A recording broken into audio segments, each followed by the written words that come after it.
Vietnam's bustling traffic reflects a lot of economic activity in this nation of more than 90 million people and is a sign of one of the world's fastest-growing economies. Economic reforms mean less government guidance and more market-driven decisions, says the head of the World Bank. Vietnam's development achievements over the last 25 years are absolutely remarkable. Over this period, the lives of the Vietnamese people have changed dramatically.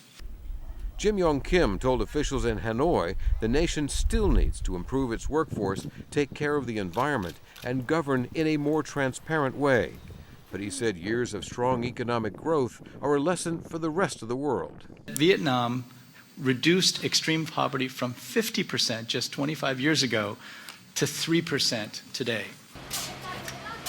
The S&P Global Rating Agency says Vietnam has robust growth potential and is improving conditions for businesses, particularly large ones.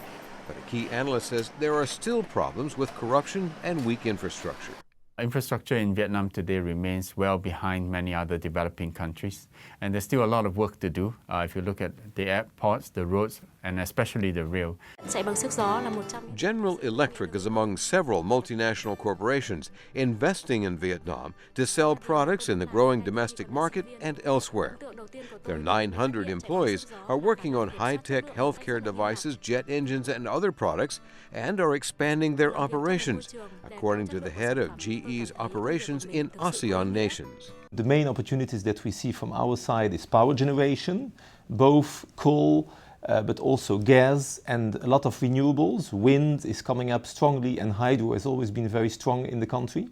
There's of course also the transmission of this electricity that needs to be worked on and where we have the solutions.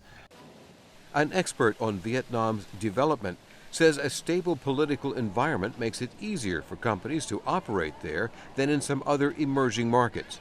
But it may take a decade to control corruption, which harms companies, particularly small ones, according to Professor An Tran, who spoke via Skype.